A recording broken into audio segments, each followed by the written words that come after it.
Jangan lupa like, komen, dan subscribe channel YouTube TVRI Bengkulu dan nyalakan lonceng notifikasinya.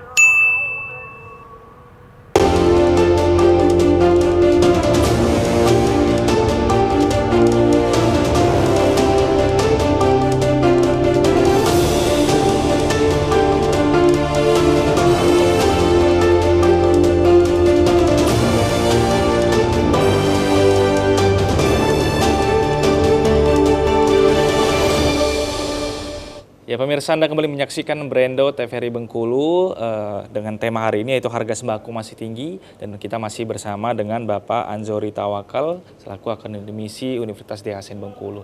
Nah ini tadi di segmen sebelumnya kita sudah membahas bahwa inflasi bulan ke bulan ini akan berpengaruh terhadap inflasi tahunan juga, khususnya di Bengkulu ini cukup besar 0,61 tadi saya. Ya, untuk bulan Februari kemarin. Itu. Baik, jadi dengan demikian artinya siklus perekonomian ini kita lihat adalah sepanjang tahun. Nah, sebagai upaya untuk mengatasi dan menstabilkan harga tadi, pemerintah sudah punya instrumen. Itu dengan adanya konsep 4K dari TPID nasional atau TPID daerah. 4K ini adalah yang pertama, itu keterjangkauan harga. Jadi dilihat tadi, jadi walaupun naik tapi masih terjangkau atau tidak. Yang kedua, ketersediaan produknya, komoditas tadi, artinya sembakonya harus tersedia. Yang ketiga adalah kelancaran distribusi, yang ketiga. Yang keempat, komunikasi yang efektif. Jadi harus dikomunikasikan, diinformasikan secara menyeluruh di masing-masing kabupaten kota yang memiliki tim pengendali inflasi daerah kepada seluruh stakeholder, baik itu pemasok, baik itu konsumen, dan mengontrol, mengawasi setiap pasar-pasar yang ada. Nah, dengan demikian maka secara tahunan dan bulanan tadi terkontrol. Nah, harmonisasi pasokan dan supply dan demand ini akan terjadi harmonisasi, walaupun memang batas yang diperkenankan inflasi itu normalnya 3 plus minus 1. Jadi kalau dia masih 4 itu masih aman. Masih normal.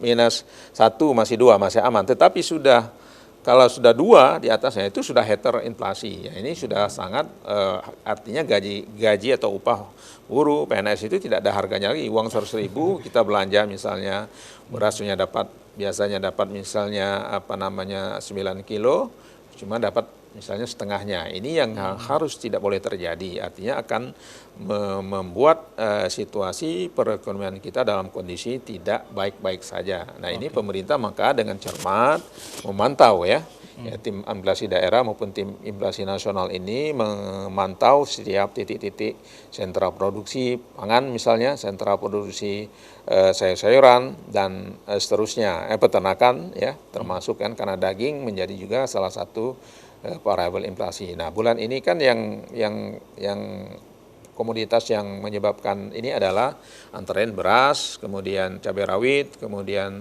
bawang merah, kemudian telur, daging dan seterusnya. Itu dari sisi polytechnic food, dan dari sisi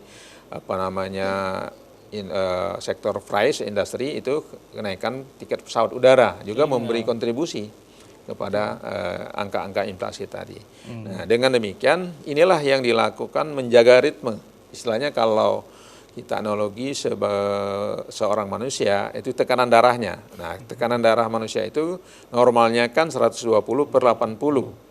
Ya, kalau per atasnya sudah sampai 150 atau 200 ya ini kan sudah tinggi.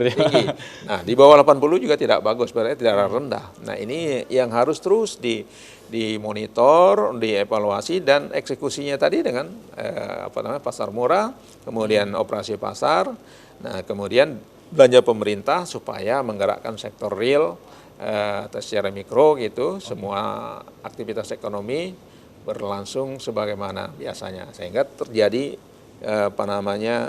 keseimbangan daya beli namanya. Oke, itu harmonisasi ini harus terus dijaga supaya juga inflasinya juga bisa ditekan, kemudian juga supply and demand juga dapat diseimbangkan sehingga daya beli dari masyarakat juga tetap ada ya Pak. Baik, semakin menarik kita akan bahas di segmen selanjutnya. Pemirsa jangan kemana-mana, tetap di Brendo TVRI Bengkulu.